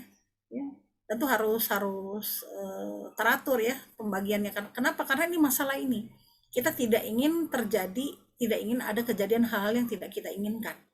Jadi usahakan untuk tidak mandi sama kakaknya ya, kalau apalagi beda kelamin, kalau udah umur paham 5 tahun ini mulai mulai mengerti dia, paham sedikit ya. Jadi usahakan dia sudah harus bisa mandi sendiri. Kira-kira begitu. Memang capek di awalnya itu ibu-ibu ya, yuk mandi, yuk mandi, nak mandi. Walaupun anak melakukan suatu, ketika kita mengajarkan anak skill, ya, dia nggak harus sempurna seperti kita. Kadang-kadang ibu pengen sempurna, udah bisa enggak? Dia bisanya segitu, wah nih mandinya nggak bersih nih. Oke, nggak apa-apa. Tapi lama-lama nanti dia bisa. Ya, kira-kira seperti itu. Allah alam. Lanjut ya Ustazah, masih banyak banget ini, Masya Allah. Izin bertanya Ustazah, Ya, usia berapa anak mulai wajib untuk sholat? Bagaimana kiat dan cara yang tepat untuk mengajak anak kita untuk sholat 5 waktu? ya. Nah, yang pertama adalah anak hanya melihat. Jadi tolong contohkan anak. Ya, contohkan anak untuk kita sholat tepat waktu. Kalau kita contohkan, insya Allah anak-anak mulai melihat. Nah, anak-anak itu wajib mulai sholat itu di usia 7 ya. 7 itu udah mulai boleh dipukul. Kalau dia nggak sholat, pukulnya ibu-ibu ya nggak boleh asal pukul, nggak boleh di muka ya. Tapi di speng aja, dan itu pun nggak boleh kenceng ya. 10 baru gitu ya. Jadi 7 itu udah mulai siap-siap tuh, karena 10 itu udah mulai dipukul ya. Kalau nggak mau sholat ya, seperti itu. Jadi perlu paham juga bahwa anak-anak ini, anak laki-laki terutama, anak saya laki-laki 5 ya. Anak laki-laki ini satu kali panggilan tuh dia nggak langsung nengok. Ya, fokusnya beda sama perempuan, ini anak laki. Ayo sholat, ya dia megang handphone misalnya. Ayo sholat, ya nggak nengok. Sholat, iya 4 kali biasanya itu. Ya, karena masalah kefokusan gitu. Ibunya juga harus ngajaknya juga cara bicara ke anak kan ketika sesuai dengan tinggi tinggi besar anak ya, jangan ibunya ngomong dari dapur sambil ngegoreng anaknya di ruang tamu ya. Ini nggak nyampe itu pesannya gitu, tapi samperin anaknya sholat yuk, waktunya sholat. Kalau dia pendek ya kita agak menunduk sedikit, yuk sholat ya. Ada tatapan mata, jadi pesannya begitu supaya nyampe. Nah, mulai diwajibkan kalau di rumah saya ini kelas 1 SD itu sudah puasa full. Nah, anak saya sudah puasa full kelas 1 SD dan sudah sholat ke masjid. Itu. Nah, di bawah itu boleh dia ikut. Yang penting walaupun gerakannya masih salah, yang penting dia ikut aja, ikut. Dibiasakan ya. Pembiasaan ini yang penting. Nah, untuk mengajak tepat, ngajak anak sholat 5 waktu, nah ini ya contoh yang penting itu. Karena nih kakak-kakaknya banyak ya, jadi kakaknya pergi ke masjid, adiknya ikut. Nanti kakaknya yang ajak, karena sudah ada tanggung jawab. Gitu. Kalau tidak punya kakak yang gede, yuk ajak sholat. Ya. Yang laki-laki dengan kita. Atau ajak ke masjid dengan ayahnya, terutama ayahnya ini. Ya. Kunci emang di ayah ibu-ibu ya. Ayah inilah yang harus mengajak anak-anak ke masjid. Mungkin itu. Oke. Bagaimana cara menghilangkan pikiran anak kalau dulu waktu kecil pernah mendapat perlakuan kasar seperti dipukul, dicubit dari mamanya, sampai anak tersebut bilang nggak mau maafin mamanya, Ustazah. Ya. Ini berarti sudah ada traumatik. Pada fase traumatik ini, kuncinya adalah memaafkan. Nah, ini memang ibu-ibu, inilah kenapa kita jangan berbuat kasar dengan anak-anak ya, karena satu bentakan itu, ya, urat-urat sarafnya itu putus ya. Satu kali bentakan itu putus, dan untuk bisa nyambung lagi itu 10 tahunan, lama itu ya. Karena itu kita jaga ya emosi kita. Saya kalau marah masuk kamar aja, udah, jangan ganggu, kunci aja udah, biarin dia mau nangis sekarang, kita nggak tega ya, biarin aja deh daripada kita cubit deh. Nah, karena yang kita khawatirkan traumatiknya ini panjang sampai dewasa, believe it or not, percaya atau tidak, ini sampai dewasa kalau tidak segera diatasi. Saya ajarkan sedikit kalau misalnya ini terjadi pada anak kita, apalagi kuncinya tadi ya, memaafkan ya. Ambil kursi ibu-ibu ya, ambil kursi, suruh anak kita duduk di situ, merem. Mungkin kalau dia sebelnya sama kita atau punya trauma kita ya, kita ada di situ, biarkan dia ngomong. Kamu mau ngomong apa sama mama? Mama nggak marah, ngomong aja. Tapi dia merem. Kalau merem tuh kan dia nggak lihat buat kita. Pada saat dia merem itu, dia ngomong. Kamu sebelah mama, ngomong aja. Nanti dia ngomong nih, aku nggak suka sama mama, suka nyubit segala macam, sampai nangis tuh biarin. Ya. Terus setelah itu ibu pegang tangannya, minta maaf, maafin mama ya, maafin mama.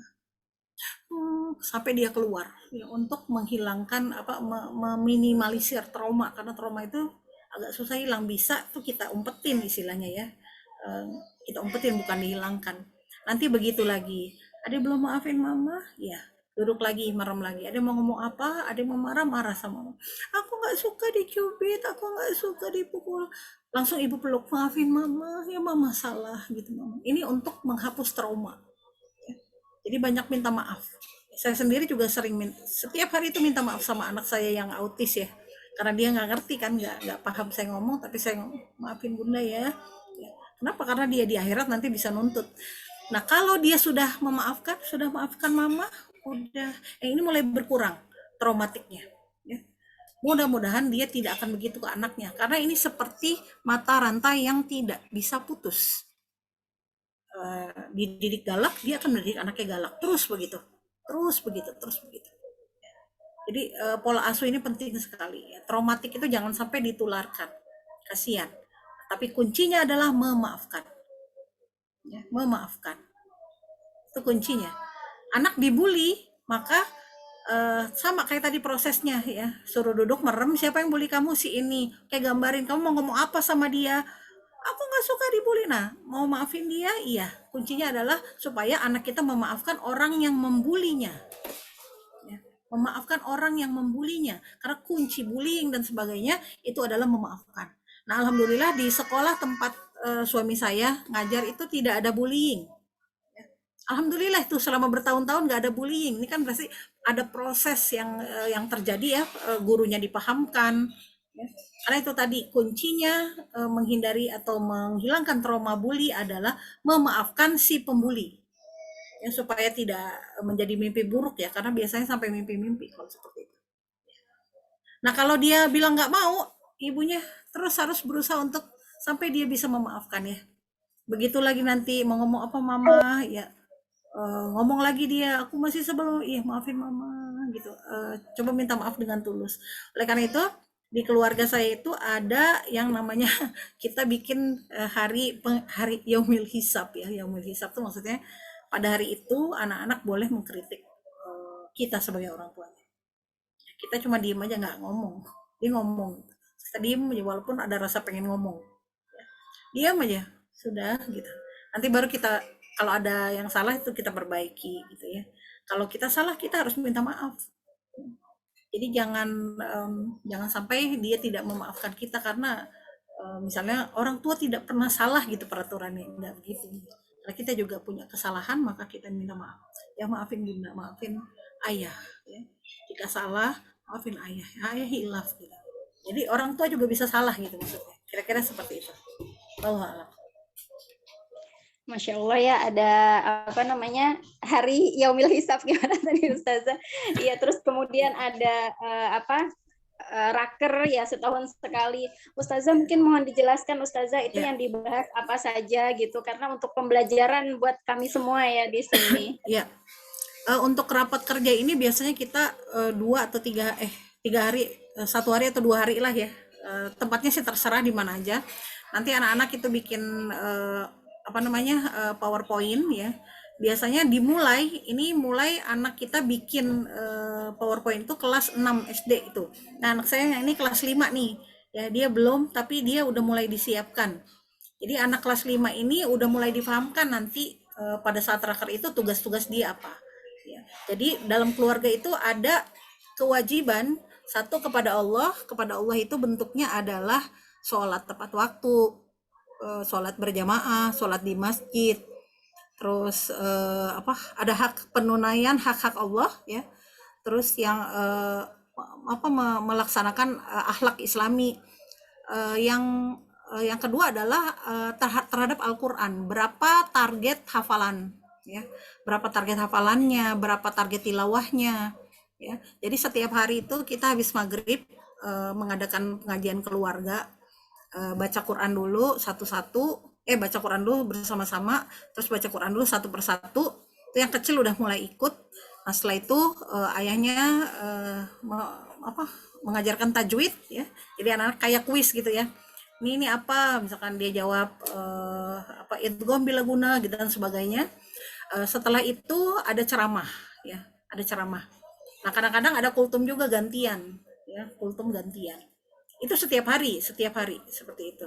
Mungkin kalau yang suka lihat itu ya, kadang-kadang suka saya taruh status WhatsApp ya, seperti itu.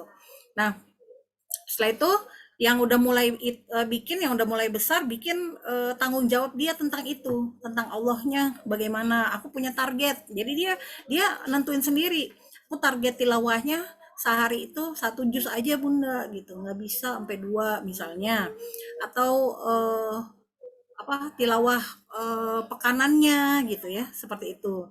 Nah terus nanti ada tanggung jawab terhadap keluarga ya. Tanggung jawab terhadap keluarga ini nanti saya dan suami akan menentukan, mereka boleh pilih siapa yang mencuci baju, siapa yang mencuci piring, siapa yang mengepel lantai, siapa yang membersihkan rumah, siapa yang memberi makan kucing dan membersihkan kotoran kucing gitu ya. Terus ada banyak lagi ya. Kalau laki-laki, kalau nyuci itu biasanya laki-laki, yang nyuci itu laki-laki ya. Kalau nyuci piring baru yang perempuan. Ya, nanti kita buat tuh tanggung jawab mereka. Setelah itu mereka ada buat evaluasi tahun lalu. Apa aja yang tidak tercapai? Ya, nggak dapet nih, mau hafal segini ternyata cuma segini, itu dicentang gitu. Nanti ada pemberian hadiah juga.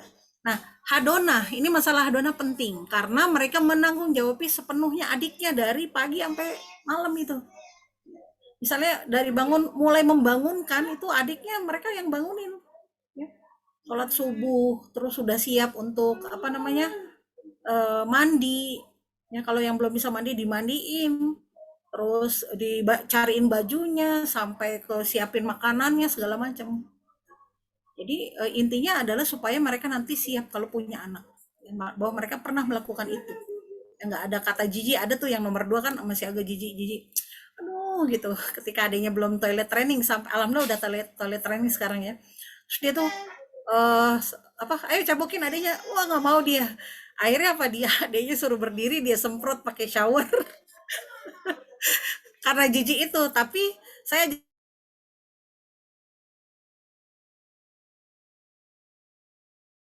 anak boleh gitu ke anak laki-laki ya, terus nggak malu, bahkan masih pakai baju sekolah juga dia nyapu ngepel gitu, karena dia tidak suka melihat rumah berantakan ya, karena terbiasa gitu ya. Terus nanti setelah itu baru saya dan suami yang presentasi kita ya, termasuk evaluasi. Jadi orang tua terlibat di sini. Target kita berapa, terus nanti di situ nanti ada evaluasi maka saya dan suami akan minta maaf ke anak-anak ya atas kesalahan-kesalahan yang nanti mereka boleh ngomong. Aku tuh nggak suka Bunda pernah gini gini gini. Oh kapan ya? Oh iya, ya udah Bunda minta maaf ya gitu. Ya, bentuknya adalah ada bukti, nggak boleh menuduh gitu ya. Nah, untuk hal yang salah nanti kita luruskan sama-sama. Setelah itu sama-sama kita sholat, Bismillah kita perbaiki lagi ke depannya seperti apa. Sampai pada posisi pada saat saya dan suami saya wafat, mereka sudah tahu harus apa. Ini memang bab yang paling sedih ini. Tapi kita berpikir bahwa mendidik anak itu adalah bagaimana setelah kita tiada. Ya. Mereka tahu harus menghubungi siapa. Mereka tahu harus berbuat apa. Ini yang penting. Mengajarkan anak untuk bisa dewasa gitu ya. Kira-kira seperti itu. Ya. Wallah. Masya Allah, keren banget. Oke, Ustazah lanjut ya. Bismillah, izin Ustazah bertanya, bagaimana memperlakukan anak perempuan hasil adopsi? Sejauh apa ayah angkatnya bersikap dan sampai umur berapa boleh dekat? Syukran Ustazah. Baik, untuk anak angkat kalau laki-laki mungkin tidak begitu ada masalah ya. Tapi untuk anak perempuan ini yaitu batasannya adalah sebelum umur 5 itu ya. Kita masih bisa itu apa namanya? Memandikan ya. Ya kalau bisa sih ibunya lah gitu ya untuk memandikan itu. Nah, ketika dia sudah dewasa gitu, ini yang paling susah adalah psikologisnya. Karena kita tidak ingin anak-anak kita menderita penyakit psikologis yang nggak kelihatan. Ya, penyakit psikologis itu nggak kelihatan ibu-ibu ya. Cinderella kompleks, Peter Pan syndrome. Yang Cinderella kompleks itu kan yang nggak dapat kasih sayang bapak ya. Peter Pan syndrome tuh yang masih kayak anak-anak aja ya. Ini juga banyak kan terjadi ya, nggak siap jadi suami. Jadi dia senangnya main aja gitu ya. Terus untuk anak angkat ini usahakan dari awal itu sudah panggilannya ya tentukan seperti ini misalnya disebut nama kita misalnya Mbak siapa ini Mama Mama Dina misalnya gitu karena nama ibu angkatnya Dina ya Mama Dina ya ini pengalaman dari beberapa teman saya yang mengangkat anak jadi nyebutnya Mama dengan namanya ketika satu saat dia berjumpa dengan ibu kandungnya baru boleh manggil boleh ibu atau mama jadi mamanya banyak ya jadi efek positifnya yang diambil oh iya mamanya banyak alhamdulillah gitu nah usahakan tidak mendadak memberitahukan siapa orang tua kandungnya karena di masa misalnya fase-fase SMP ini fase-fase rebel ya fase-fase sedang mencari jati diri pengen terlihat hebat pengen terlihat dewasa ini agak riskan ya usahakan dari awal itu sudah menentukan panggilan itu dari awal itu ini kayak teman saya tuh ya ada Mama Elis ini Mama Elis manggilnya Umi Elis gitu ya atau Mama Elis jadi suatu saat dia bilang padahal ibunya belum pernah ketemu kalau tidak ketemu ibunya ya dia tetap manggil saya Mama Elis gitu atau ya Mama pun nggak apa-apa hanya kita harus siap dengan benturan apa ya psikologi shockingnya itu ketika dikasih tahu bahwa kamu adalah anak adopsi ya. Tapi kamu tetap anak kami gitu ya seperti itu ini kan yang berat di situ ya tetap harus diberitahu karena ini juga Rasulullah juga ada hadisnya bahwa anak-anak itu harus diberitahu siapa sanatnya siapa bapak ibunya kira-kira begitu maka perlakuannya sama seperti anak kita tapi si ayah angkat ini hanya bisa ngurus dia atau boleh memandikan dia di bawah usia 5 tahun lah kalau udah besar itu sebaiknya ibunya kita menghindari hal-hal yang tidak diinginkan wallahu a'lam. Oke, lanjut Ustazah. Bagaimana cara mengajarkan anak mengakui kesalahan dan bagaimana kita mengetahui tandanya apa bahwa anak-anak kita itu jujur atau enggak gitu. Ya. Nah, tadi saya katakan di awal tentang membaca gestur tubuh ya, gestur tubuh. Misalnya kayak anak berantem gitu ya, anak kecil masih kecil berantem sama adiknya atau disuruh ngalah gitu, terus muka ibu harus tahu bagaimana muka kecewa, yang muka sakit hati, yang ya udah dipisahin tuh dia masih kenapa gitu, ditanya kenapa, aku nggak suka gitu ya, kejar gitu, kejar kenapa mukanya kayak gitu ya. Ini muka ini, wajah ini bisa mengatakan segalanya ini ya. Jadi kita harus tahu apakah anak kita jujur atau enggak. Anak itu kan misalnya gini nih, kita ngumpetin dia, ngumpetin sesuatu ya. Kalau ngumpetin, oke, ada taruh di mana gitu. Ingat ketika kita mau menginterogasi anak, ya, jangan apa, emosi ya, karena anak udah defense duluan. Kayak misalnya gini, kalau anak-anak yang udah mulai remaja, ibu-ibu mau menggali anak-anak ya, menggali atau supaya dia jujur, duduknya jangan hadap-hadapan ya, tapi sampingan. Kenapa? Karena kalau berhadapan gini, ini kayak polisi sama penjahat. Ya, ketika jadi bentuknya tidak interogasi kayak polisi sama penjahat, tapi begini. Kalau begini dia seperti teman. Ya. Dia seperti teman, duduk sebelahan begitu, ya. Bahkan pada fase memeluk memeluk anak juga, kalau anak perempuan kita boleh peluk begini, depan-depanan, ya, peluk begini. Tapi kalau laki-laki dia dari samping. Ya, kenapa? Kenapa saya tekankan begitu? Untuk menghindari sensasi payudara. Ya. Karena pornografi ini adalah musuh utama yang harus kita hindari. Khawatir anak pernah yang melihat pornografi, jadi kita anak laki itu dari samping peluknya ya, supaya dia tidak merasakan sensasi payudara. Nah, ketika ditanya misalnya ada umpetin di mana, wajah kita tuh yang bukan wajah menakutkan ya. Kalau wajahnya udah serem duluan, dia kan, nah, anak kecil kan kalau ngumpetin barang, dia dia nggak akan bilang, tapi dia ngeliatin tempat dia sembunyikan kan. Adik simpen di mana? Nggak tahu, nggak tahu, tapi matanya ke situ dulu ya, berarti di situ. Ya ini bisa kita baca ya. Oke, nggak apa-apa, Bunda nggak marah. Siapa yang pecahin kaca? Dia diem aja. Nah, kita kan bisa baca. Adek pecahin kaca, nggak, Bunda nggak marah. Tapi janji dulu nggak marah. Iya, oke. Ada tanggung jawab ya. Jadi uang jajannya dikurangin. Ya, uang jajannya dikurangin ya untuk beli kaca yang baru. Oke, ya. Iya, jadi supaya dia jujur gitu. Kadang-kadang anak-anak itu tidak jujur hanya karena takut diomelin. Ya. Ingat, first impression, ibu-ibu jangan freak out, do not freak out, karena yang mereka takutkan adalah gitu ya. Aduh kok gitu sih, wah, paniknya ibu tuh kelihatan. Dia langsung akhirnya nanti menutup diri. Nah, jadi nggak mau jujur, kenapa? Karena cuma takut diomelin aja. Ya. Beberapa murid-murid saya dulu guru di Sekolah Indonesia Moskow dan Sekolah Indonesia Kuala Lumpur, itu bilang begini anak-anak itu, Ibu, aku dulu pernah di sexual harassment. Kapan? Waktu SD. Bilangnya SMA.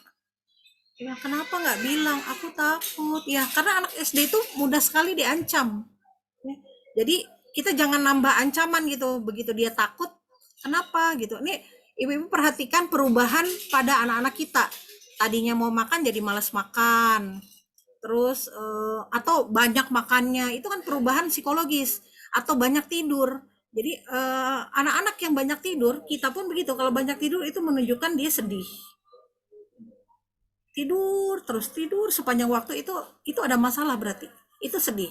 Nah, ini pernah dialami anak saya tuh. Ketika cabin syndrome ya, awal-awal pandemik itu kan nggak keluar rumah, nggak ke sekolahan, sampai nggak ada wisuda dan sebagainya. Ya, akhirnya anak itu saya ajak nginep ya, saya ajak nginep di luar berdua aja ya. Setelah itu saya ajak bicara, saya ajak ngomong. Cari 3 waktu yang tepat nih, kata Rasulullah SAW, ada 3 waktu yang tepat untuk bisa menasihati anak. Yang pertama adalah pada saat dia sakit, ya. Yang kedua pada saat dia pada saat di kendaraan, baik di motor atau di mobil. Yang ketiga pada saat makan. Saya lebih sering yang pada saat makan ini. Ya, saya ajak keluar. Walaupun kesel tapi saya ajak keluar supaya dia mau cerita. Ya, alhamdulillah anak-anak masih cerita kalau apa aja. Ingat Bu, ketika anak cerita, jangan baru cerita tuh langsung di-cut. maka selamanya dia tidak akan cerita. Ah, udah nggak asik, baru ngomong sedikit udah di-cut, tapi dengerin dulu, sedekah kuping. Ya gimana? Kan tahan diri tuh kita untuk nggak ngajarin dia atau nasehatin, nahan diri, tahan. Sampai dia selesai, sampai keluar semua. Kadang-kadang begitu udah keluar ya udah gitu. Ya, nggak ada, udah cuma lega aja dia.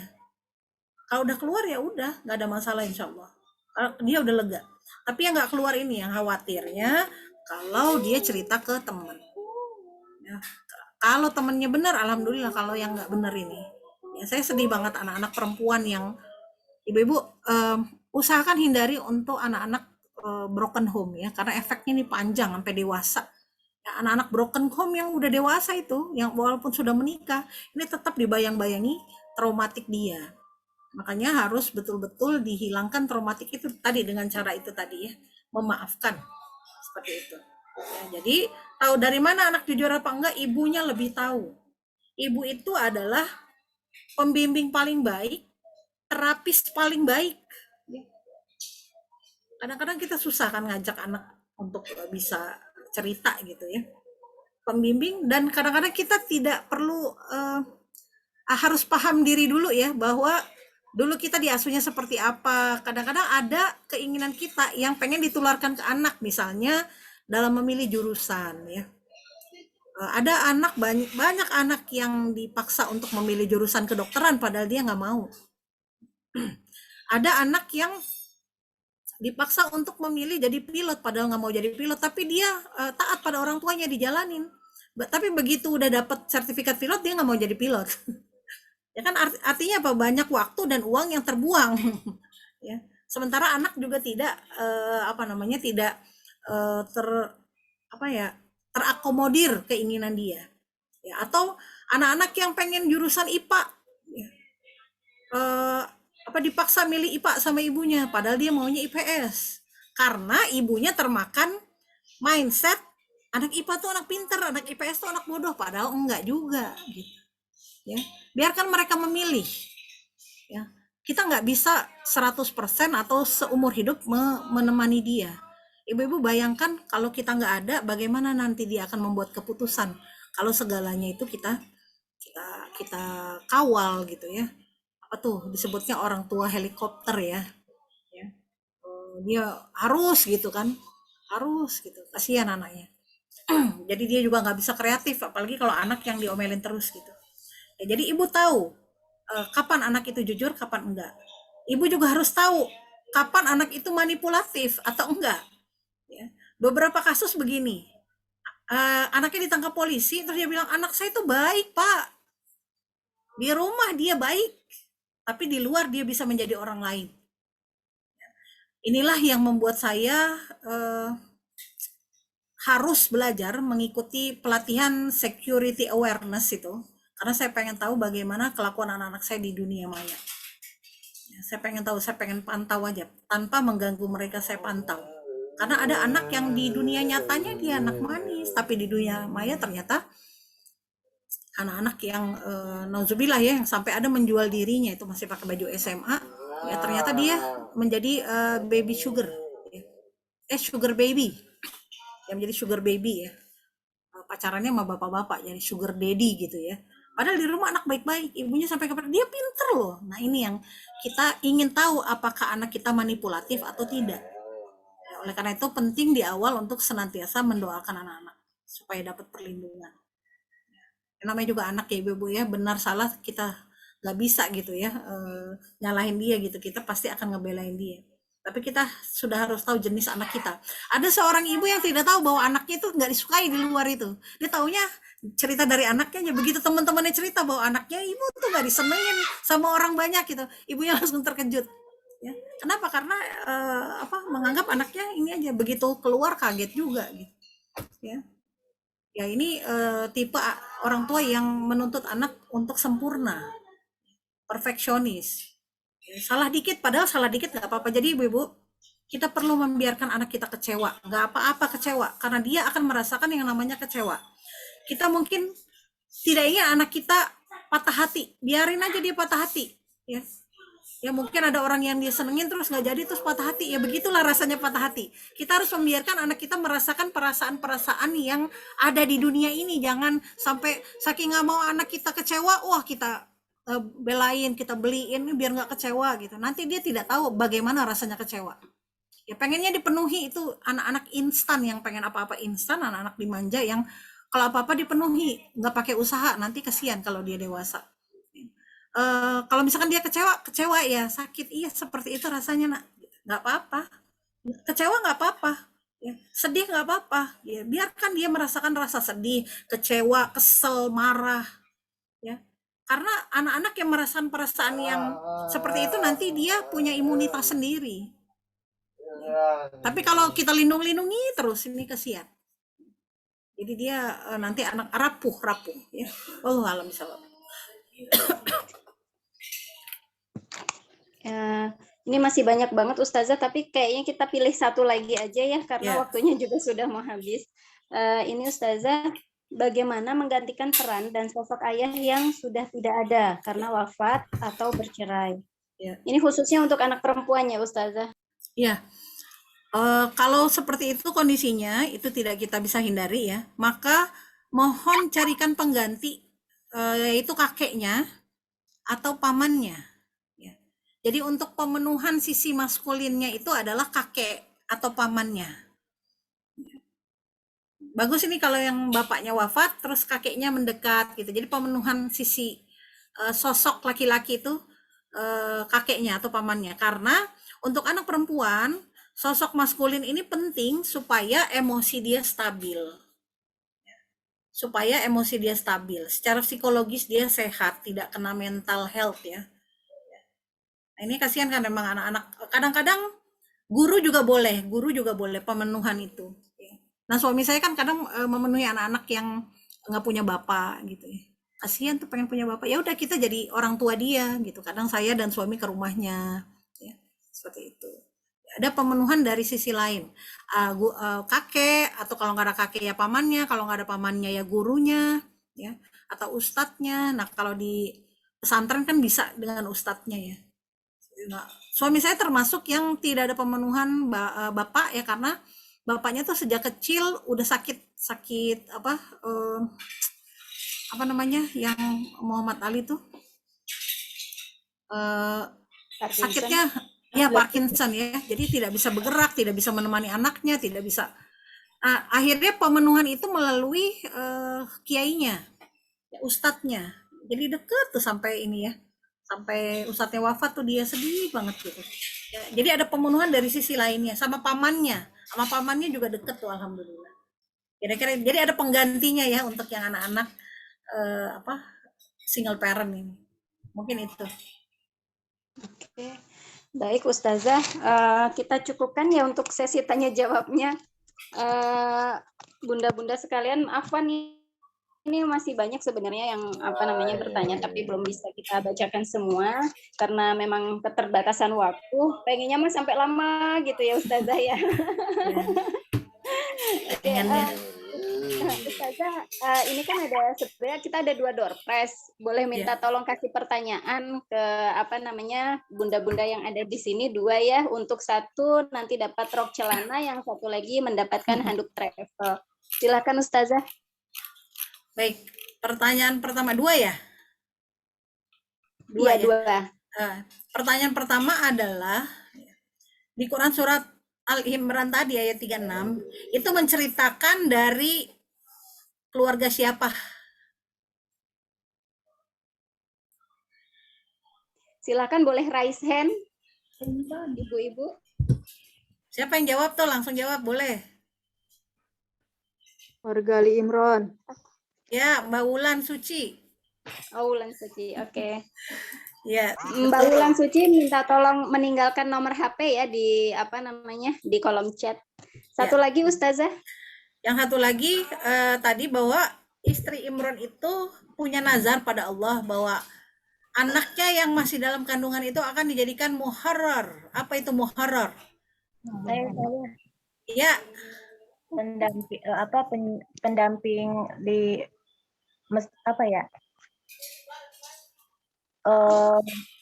pendamping di masjid atau apa gitu? Ya, yang berkhidmat di Makdis ya? iya Baitul Maqdis. Iya deh, boleh saya kasih. Siapa ini tadi Ustazah? Oh, enggak. Iya, Alfasna. Ya, Bunda Oh. Alfazna. Bunda Alfasna, mohon tinggalkan nomor HP ya di kolom chat. Iya. Ya. Oke, jazakumullah khair kasiron, ibu-ibu semua jazakillah khair Ustazah, Masya Allah Wah, iya, ilmunya luar biasa sekali. Pengen ketemu nih ngobrol-ngobrol gitu ya yang lama banget. Iya, boleh. Jaringan Bunda. Ini kenapa ini? Jaringannya kayaknya. Jaringan Bunda. Oke, tes. Ya. Ya, karena sudah mendekati pukul 3, mari kita